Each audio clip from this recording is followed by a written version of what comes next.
Assalamualaikum warahmatullahi wabarakatuh. Perkenalkan, nama saya Arum Nur Pertiwi dari Prodi PAUD kelas 2B. Tujuan membuat video ini adalah untuk memenuhi tugas mata kuliah pembelajaran Al-Quran anak usia dini. Sebelumnya, saya memohon maaf dan minta izin kepada teman-teman saya serta dosen pengampu mata kuliah pembelajaran Al-Quran anak usia dini, yaitu Ibu Siti Maria Ulfa MPD yang saya hormati. Di sini saya akan memaparkan materi tentang pembelajaran Al-Quran untuk anak usia dini sebagai tugas UAS saya yang berjudul mengenalkan makhrajul huruf.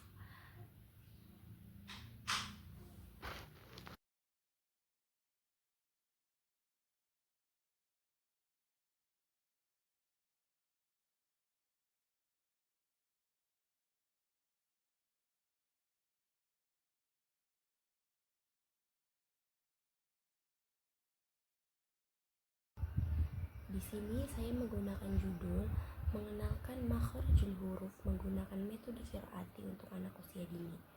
Saya mengambil judul itu karena di sini saya akan menekankan bagaimana anak-anak itu mengucapkan metode qiraati dengan M3, yaitu mangap, meringis, dan mencu. Di sini saya bisa melihat bagaimana anak-anak itu mengucapkan makhrajnya dengan jelas, fasih, sesuai dengan MT tersebut. Bagaimana dia mengucapkan A, Ba, dan huruf-huruf selanjutnya. Jadi makhraj huruf ini ditekankan pada M3-nya itu, yaitu mangap, meringis, dan mencu. Dengan itu kita bisa mengetahui apakah anak itu bisa dengan mudahnya atau mereka kesulitan karena karena mungkin untuk anak usia dini mangap, meringis, dan mencu itu akan sangat susah dan belum terbiasa untuk mereka. Jadi kita langsung aja ke pengertian metode qiraati tersebut.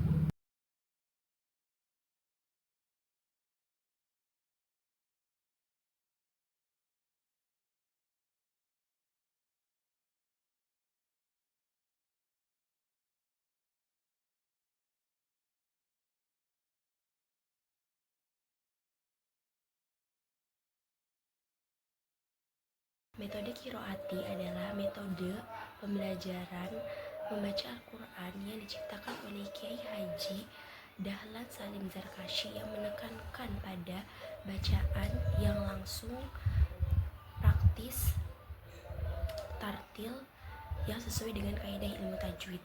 Metode ini bertujuan untuk membuat siswa lebih mudah, praktis, dan tartil dalam membaca Al-Quran. Seperti yang dijelaskan sebelumnya, bahwa metode qiraati ini sebagaimana dengan makhrajul hurufnya yang harus jelas, fasih, dan 3M tersebut, yang dimana mangap, meringis, dan mencu. Jadi bagaimana siswa itu bisa mengucapkan dengan baik dan benar sesuai dengan hurufnya. Seperti ketika anak-anak itu membaca huruf A, bagaimana mulut dia mengucapkan, bagaimana dia mengeluarkan suaranya, seperti itu. Jadi metode qiraati ini lebih ada beberapa bagian yang memang akan lebih mudah untuk anak usia dini karena mereka akan bisa membedakan mana yang namanya huruf dan mana yang namanya harokat, seperti itu. Dan metode qiraati ini pastinya mempunyai kelebihan dan kekurangannya karena pasti di setiap anak itu mempunyai hasil dan mempunyai hasil dan proses yang berbeda-beda gitu. Jadi mungkin kita langsung saja ke kelebihannya dulu. Yang pertama yaitu praktis dan mudah dipahami. Sebagaimana metode qiraati ini mempunyai sistematis yang struktur yang akan lebih mudah dipahami oleh anak-anak, bahkan oleh orang dewasa juga, karena metode ini yang memisahkan antara harokat dan huruf. Jadi anak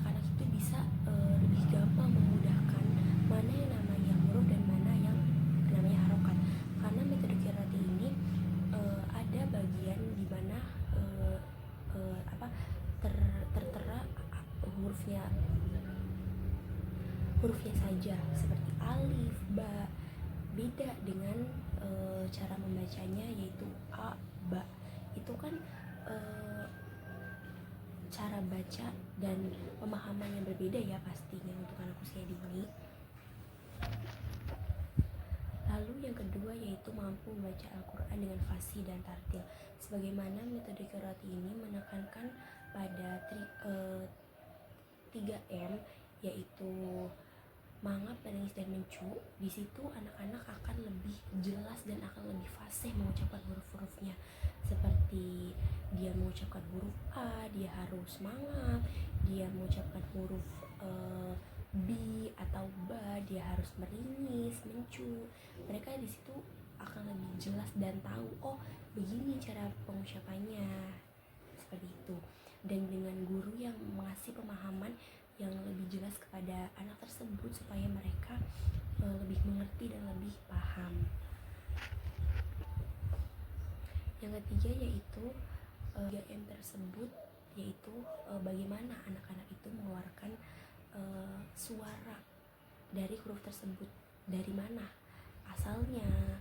Kayak contoh pengucapan huruf kho itu kan berasal dari tenggorokan yang di luar. Nah dengan itu mereka akan tahu penempatan-penempatannya, dan mereka juga akan tahu tajwid itu seperti apa, seperti itu. Dan dengan itu mereka bisa membedakan mana yang dibaca dengan mangap, dengan meringis, dan dengan mencu. Yang keempat yaitu memotivasi untuk belajar. Karena mungkin untuk sebagian anak-anak, bahkan orang dewasa pun kadang kalau mereka belum mengenal yang namanya Al-Quran itu pasti akan lebih susah gitu prosesnya.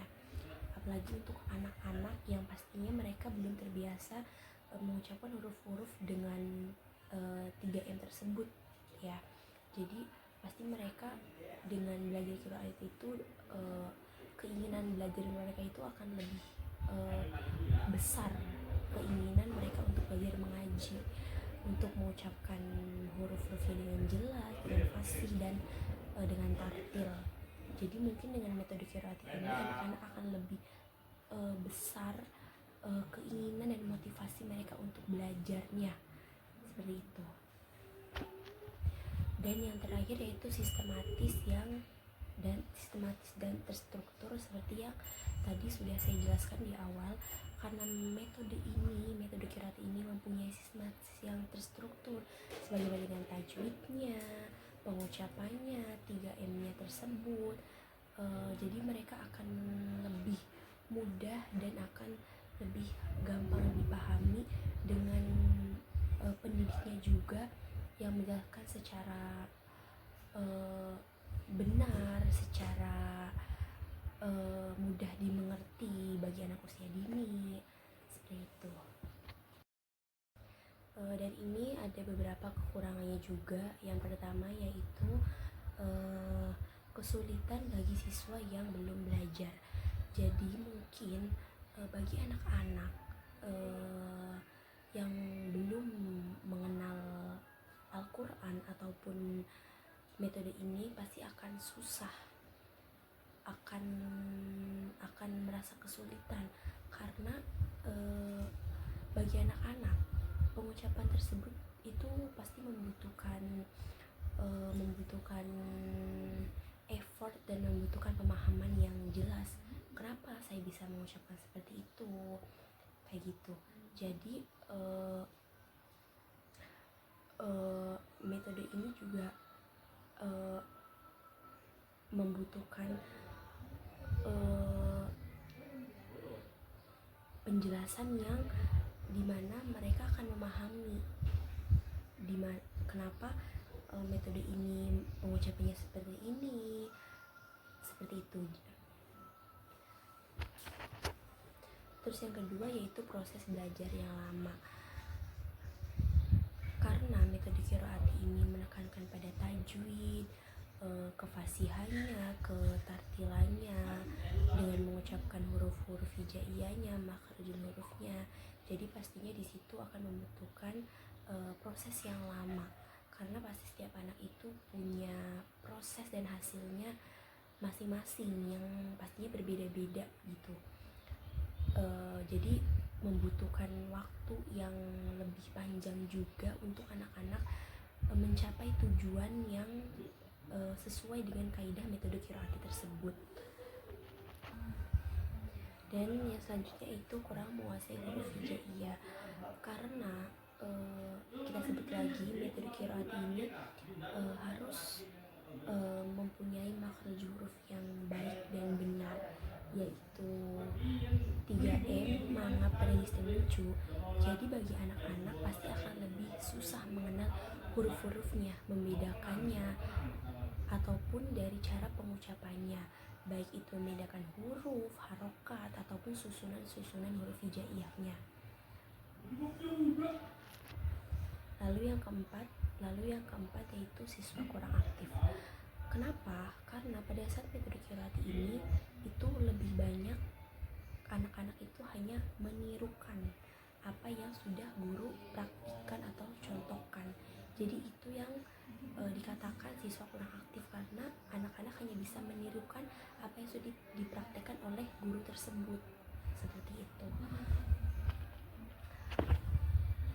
Karena kan metode qiraati ini harus ada dua cara ya, kayak klasikalnya dan individualnya, dan memang metode qiraati ini lebih banyak klasikalnya. Jadi di situ tuh kayak kita bisa lebih tahu secara luasnya dan secara umumnya bagaimana metode qiraati tersebut dan bagaimana anak-anak itu bisa memahami secara klasikal. Dan yang terakhir yaitu adalah kebutuhan guru yang terampil. Karena metode qiraati ini menekankan pada makhrajul huruf, pengucapan, jadi kita membutuhkan pendidik atau guru yang terampil, yang bisa menjelaskan kepada anak-anak, terutama pada anak usia dini, yang dapat mereka pahami, dapat dimengerti, dan bagaimana anak-anak itu bisa tertarik pada metode qiraati tersebut. Karena menurut saya metode qiraati ini akan mempunyai hasil yang bagus dan sesuai dengan kaidahnya kalau memang kita mencontohkannya itu atau mempraktekannya itu dengan cara yang baik, apalagi untuk anak usia dini yang pastinya mereka akan lebih sulit untuk fokus ya, karena di sini menekankan pada pengucapan, pada penempatannya juga, seperti itu. Mungkin itu kekurangan yang bisa disampaikan dan kelebihannya juga.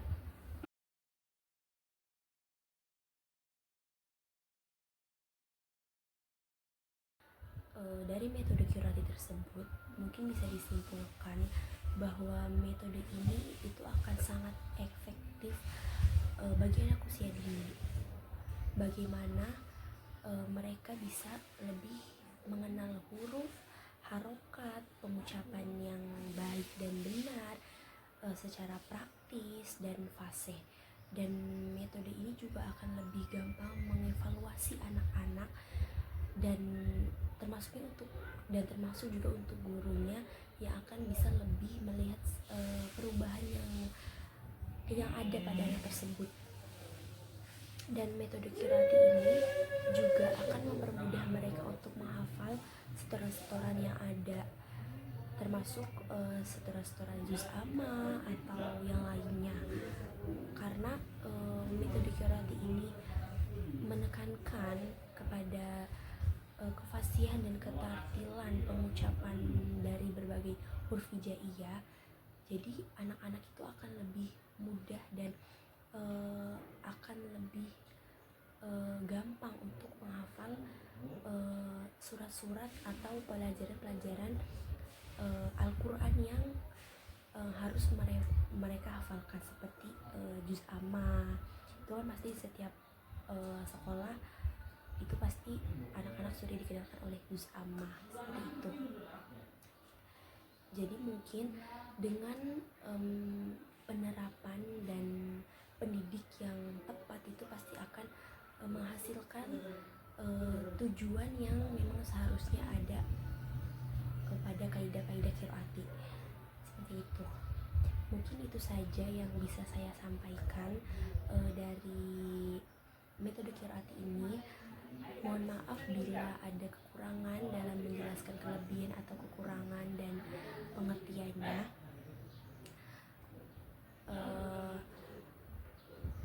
Kita nanti akan melihat video pada saat kita mengajarkan dan mengenalkan metode qiraati pada anak usia dini. Mungkin itu saja video yang bisa saya sampaikan. Mohon maaf apabila banyak kesalahan dan kekurangannya ataupun salah kata. Saya Arun Pertiwi memohon maaf. Wassalamualaikum warahmatullahi wabarakatuh.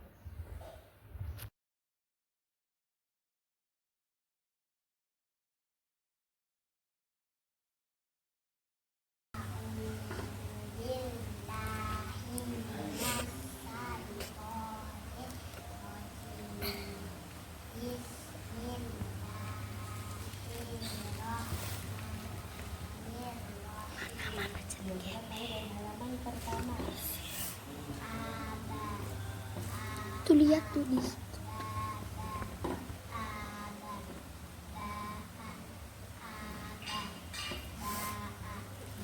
Hana tahu nggak metode qiraat itu seperti apa? Metode qiraat itu cara membacanya harus mangap, merimis, lucu.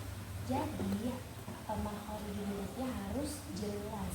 Nanti ini kasih contoh dulu ya, nanti baru Hana ikutin. Aba, a, baba, aba, ba, aba, ba. Jadi harus mangap, merimis dan iya supaya makhraj hurufnya jelas. Oke, coba ulang. aba, a, baba, aba, ba, aba, ba. Oke, kita ganti ke halaman berikutnya ya. Kita ke halaman 3. Seperti yang tadi Antini bilang. Coba mulai dari atas.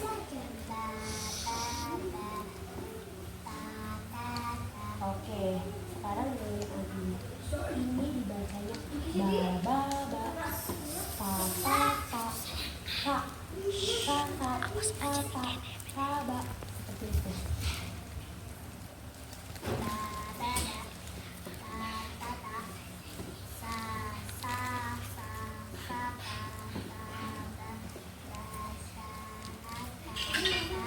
Oke, tapi Hana kurang tegas ya pengucapannya. Kakak, kaba tuh. Kan nanti ini jelas nggak pengucapin hurufnya? Iya, coba lagi.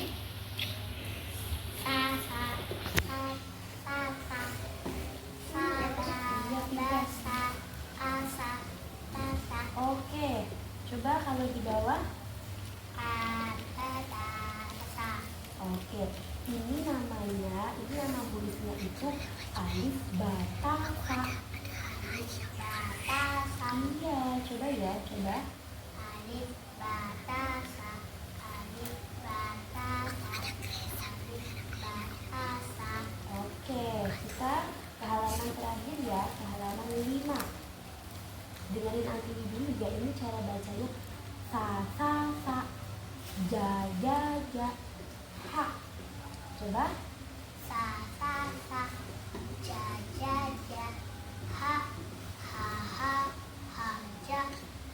ha, sa, ja, ha. Iya, jadi belajar qiraati itu kita harus buka iya, tidak boleh malu supaya pelafalan hurufnya itu jelas dan bisa mudah dipahami.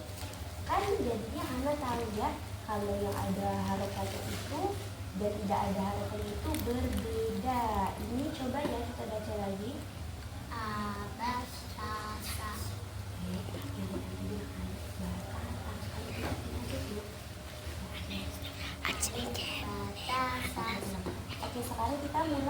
Mulai lagi. Ha ha ha ja ja ha. Iya. Kalau ke bawah. Alif ba ta sa.